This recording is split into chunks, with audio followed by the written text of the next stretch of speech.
रायसेन सिलवानी से हमारे संवाददाता सुनील राय की रिपोर्ट। सिलवानी के ग्राम महगवा में जान जोखिम में डालकर बच्चे, बूढ़े, जवान सभी लोग धधकते अंगारों पर नंगे पैर अंगारों पर चलकर निकलते हैं। गांव वालों की मान्यता है गांव में कभी भी प्राकृतिक आपदाएं नहीं आती। यह प्रथा करीब 100 सालों से ज्यादा समय से चली आ रही है और दूसरे दिन होली मनाई जाती है। होली का त्योहार मान्यताओं और परंपरा का समागम है। इस त्योहार से देश भर के लोग हर्षोल्लास के साथ मनाते हैं। इस दिन कहीं फूलों की होली होती है तो कहीं एक दूसरे पर लठ बरसाते हैं। लेकिन क्या आपने कभी सुना है आग के जलते हुए अंगारों पर होली खेली जाती है? इस पर यकीन कर पाना थोड़ा मुश्किल जरूर होता है, लेकिन कई जगह पर ऐसे ही कुछ अनोखे अंदाज में होली मनाई जाती है। ऐसी अजीबोगरीब होली की सिलवानी महगमा में प्रतिवर्ष मनाई जाती है। यहां लोग जान जोखिम में डालकर अंगारों से निकलते हैं और पूरी तरह से सुरक्षित निकलते हैं। आस्था के अंगारों पर नंगे पैर चलते हैं ग्रामीण। लगभग 150 साल पुरानी इस परंपरा में गांव के बच्चों से लेकर बुजुर्ग तक नंगे पैर धधकते अंगारों पर ऐसे चलते हैं मानो सामान्य जमीन पर चल रहे हों। रायसेन के सिलवानी तहसील के ग्राम महगवा में होलिका दहन के बाद धधकते अंगारों पर नंगे पैर चलने की परंपरा आज भी जीवित है।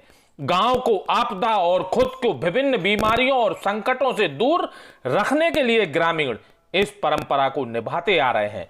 लगभग 150 साल पुरानी इस परंपरा में गांव के बच्चों से लेकर बुजुर्ग तक नंगे पैर धधकते अंगारों पर ऐसे चलते हैं मानो सामान्य जमीन पर चल रहे हैं।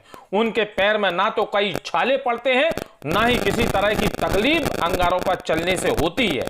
इसके बाद अंगारों पर नंगे पैर निकलने का सिलसिला जब शुरू होता है तो यह परंपरा कब शुरू हुई, किसने शुरू की, इसकी सटीक जानकारी किसी के पास नहीं।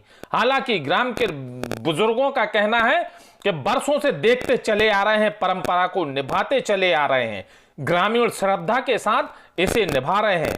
बताते हैं गांव में कभी भी कोई आपदा नहीं आई है। इसी मान्यता के चलते प्रत्येक वर्ष होलिका पर यह जोखिम भरा आयोजन किया जाता है। सिलवानी से हमारे संवाददाता सुनील राय की रिपोर्ट। छतरपुर से हमारे संवाददाता किशोरी श्रीवास की रिपोर्ट। बाइक सहित तालाब में गिरने से बच्चे की मौत।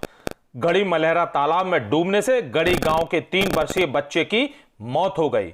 गड़ी मलहरा के रविंद्र पटेल जब अपनी बाइक से अपने बच्चे के साथ गड़ी मलहरा बाजार जा रहे थे तभी अनियंत्रित होकर बाइक रास्ते पर बने तालाब में जा गिरी, जिससे किसी को चोट तो नहीं आई, लेकिन रविंद्र पटेल का 3 वर्षीय बेटा कपिल जो रविंद्र के साथ बाइक पर बैठा था तालाब में गिरकर डूब गया। काफी देर खोजबीन के बाद जब तक बच्चा मिला तब तक उसकी डूबने से मौत हो गई।